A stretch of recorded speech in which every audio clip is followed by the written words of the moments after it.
নামাজে একই রাকাতে সূরা ফাতিহা পড়ার পর 3 বার সূরা ইখলাস পড়া যাবে কিনা? খুবই দরকারি একটা প্রশ্ন।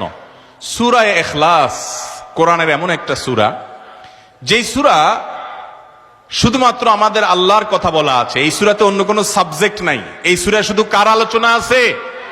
এরকম আরেকটা সূরা কোরআনে নাই যে সূরার শুরু থেকে শেষ পর্যন্ত শুধু আল্লাহর গুণগান আছে, আল্লাহর বৈশিষ্ট্যের কথা আছে, আল্লাহর একত্ববাদের কথা আছে, অন্য কোনো সাবজেক্টই নেই। এটা সাবজেক্টই শুধু আল্লাহ তাআলা। এই জন্য এক সাহাবী এই সূরাকে খুব ভালোবাসতেন। তিনি মানুষের ইমামতি করতে গিয়ে সূরা ফাতিহার পরে অন্য যা পড়েন না পড়েন সাথে সূরা ইখলাস অবশ্যই পড়তেন। দুইজন সাহাবীর জীবনে এরকম ঘটনা পাওয়া যায়। একজন সম্ভবত মসজিদে কুবার বা এরকম কোন মসজিদের ইমাম ছিলেন, আরেকজন জিহাদের ময়দানে এই কাজ করতেন। সাহাবীরা এসে বলছেন, ইয়া রাসূলুল্লাহ, উনি নামাজ পড়াইলে অনেক লম্বা সময় ধরে সালাত আদায় করে, আমাদের কষ্ট হয়ে যায়। নবীজি ডেকে বলছেন, তুমি কেন এই কাজ করো? বললেন, ইয়া রাসূলুল্লাহ, সূরা ইখলাস এখানে আমাদের রবের কথা বলা হয়েছে, আমার রবের পরিচয়ের উল্লেখ দেওয়া হয়েছে। এটার নামই সূরা ইখলাস, তাওহীদকে খালেজ করার সূরা, শিরক মুক্তির সূরা, আমার রবের গুণের সূরা। এখানে অন্য কারোর ইস্যু নাই, শুধু আমার আল্লাহর কথা বলা আছে। এই জন্য সূরার মর্মটা, এর অর্থটা আমাকে খুব স্পর্শ করে, আমার খুব ভালো লাগে। এই জন্য সূরা ফাতিহার পরে অন্য যা পড়ি না পড়ি, অতিরিক্ত সূরা হিসাবে, সূরা মিলার অংশ হিসাবে সূরা ফাতিহাটা আমি অবশ্যই পড়ি। নবী করিম সাল্লাল্লাহু আলাইহি সাল্লাম বলেছেন, এই সূরার ভালোবাসায় তোমাকে জান্নাতে নিয়ে যাবে।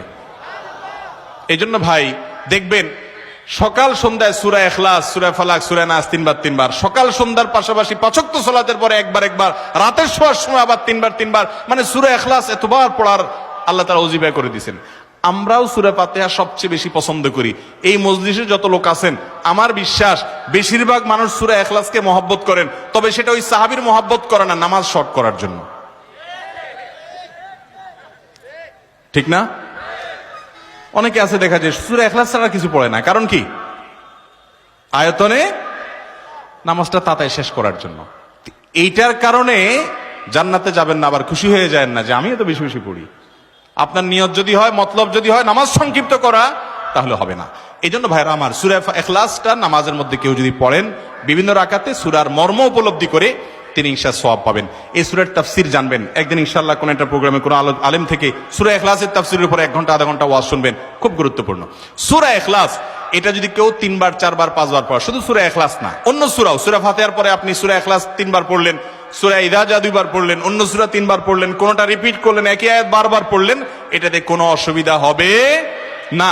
আপনি বারবার পড়তে পারেন, কোনো অসুবিধা হবে না ইনশাআল্লাহ। তবে লক্ষ্য রাখবেন, প্রথম রাকাতের চাইতে দ্বিতীয় রাকাতটা তুলনামূলক একটু ছোট হবে।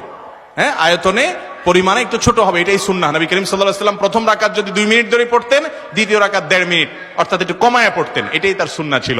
বাস, এরপর আপনি এবার সূরা ফাতিহার পরে 1 সূরা বারবার পড়েন, হ্যাঁ, কয়েক সূরা বারবার পড়েন, বা অন্য একটা সূরা পড়ে আরেকটা সূরা বারবার পড়েন। সূরার মহব্বতের কারণে, মর্মের কারণে, একই আয়াত জাহান্নামের কথা আছে, জান্নাতের কথা আছে, আল্লাহর কথা আছে, সেজন্য আপনি বারবার পড়েন, কোনো অসুবিধা নাই ইনশাআল্লাহ।